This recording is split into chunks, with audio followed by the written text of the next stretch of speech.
隨佛修學淨三業，惟覺安公老和尚開示。修行學佛就係要向佛學習。普賢十大願都講常隨佛學。學乜嘢呢？布施、持戒、忍辱、精進、禪定、般若。修戒、修定、修慧。總嘅嚟講，就係要學佛嘅身，學佛嘅口，學佛嘅心。乜嘢係學佛嘅身？修一切善，斷一切惡，諸惡莫作，眾善奉行，持戒清淨，行住坐臥，不離四威儀。所謂行如風，坐如鐘，臥如弓，立如松。乜嘢係學佛嘅口？經常保持口業清淨，不惡口，不兩舌，不綺語，不妄言，多講好話，唔講壞話。乜嘢係學佛嘅心？就係要契悟菩提心。菩提心就係入不可思議解脫境界。境界就係指我哋嘅心境，時時刻刻任心自在，堅住正念，咁樣就係悟到佛嘅心。無住無求，心自寧一。佛法一個係事，一個係理。事就係福德，理就係菩提心。外面嘅三寶屬於事，佛像係佛寶，經律論三藏係法寶，比丘比丘尼係僧寶。呢啲係外面嘅三寶，藉由外面事相上嘅三寶，啟發我哋心當中嘅三寶。見到心當中嘅自性三寶，先至係究竟嘅正道。我哋拜佛唔係喺度求佛，佛係無所求嘅，無所求無所住就係佛。如《金剛經》所說，應無所住而生其心。佛說42章經云：觀天地，念非常；觀世界，念非常；觀靈覺，即菩提。靈知靈覺先至係自己嘅本心。靈知靈覺唔清淨，就係眾生；清淨就係菩薩。完全清淨啦，就係佛。假使修行學佛冇呢個觀念，就容易走錯路，走遠路，修100年、1000年都冇用。古人說：心外求道，心外求佛，就好似喺日中揾影一樣，迷失咗自己。佛者覺也，每個人心當中都有一個自性佛。諸位聽法嘅呢個心，念念分明，即是佛。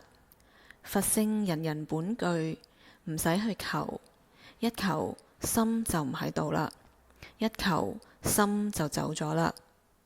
六祖壇經云：前念迷即凡夫，後念悟即佛。前念着境即煩惱，後念離境即菩提。覺就係察覺、覺照、覺悟。心當中起咗煩惱，馬上就知道呢個就係覺察，知道起咗煩惱，將佢看破化掉，呢個就係覺照，呢個就係心當中嘅自性佛。我哋每一念都要起善念，唔好起惡念。起咗惡念要將佢化掉。37助道品，四正勤，已生善念令增長，未生善念令速生，已生惡念令滅除，未生惡念令不生。呢個就係要靠覺。行住坐臥，動靜閒忘，覺性都要存在。例如啱啱想發脾氣嘅時候，自己覺察咗，馬上將佢服落去。點解唔可以發脾氣？火燒功德林，呢把火一燒，將過去嘅功德燒得乾乾淨淨，所以馬上將佢伏落嚟化掉。呢個就係覺，大家要了解。金剛經云：應如是住，如是降伏其心。無論係貪心、瞋心、癡心、慢心、疑心、邪見，只要一生起，就要將佢降服落去。要從呢度開始來反照自心，時時刻刻覺察、覺照、覺悟。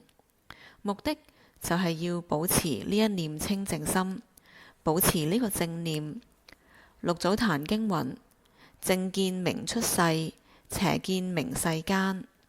堅住正念，隨順覺性，自性佛先至存在。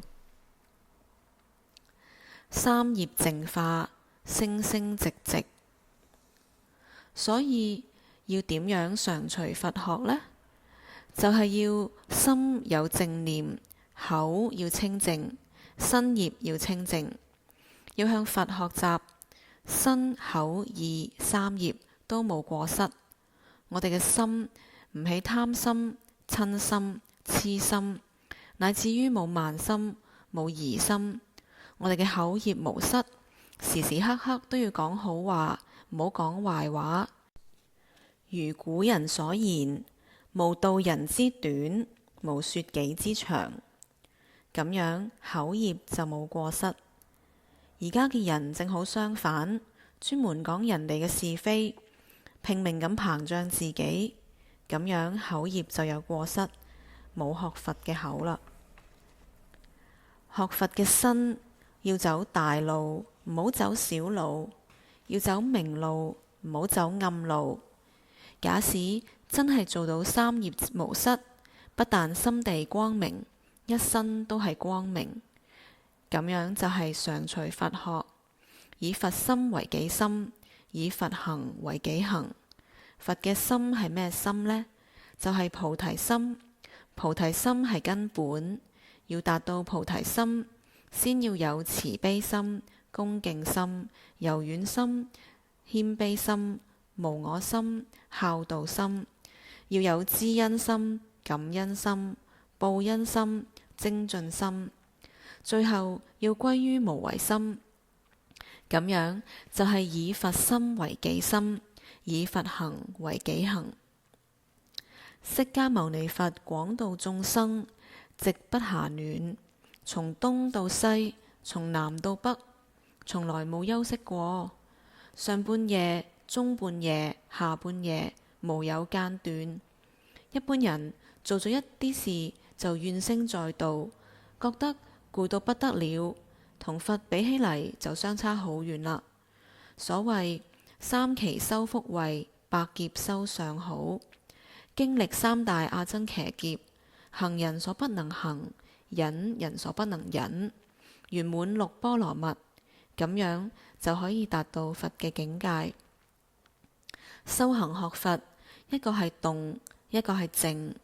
祖師話：靜則一念不生，動則萬善圓彰。打坐嘅時候唔起一個念頭，心就好似一面鏡咁，不落一點塵埃，就好似一潭止水一樣，不起一點波浪，唔浮躁，唔妄動，時時刻刻都有定力，有智慧，咁樣就係常隨佛學。動嘅時候，心中只起善念，口只講好話，身只修善行，咁樣就係真正達到常隨佛學嘅境界啦。古德云：一乘任運，萬德莊嚴者，諸佛之法界。所謂一乘，就係時時刻刻不離當念，如如不動。喺如如不動當中，要起萬行因花，以萬行之因花莊嚴無上佛果，最後修而無修，達到不思議嘅解脫境界。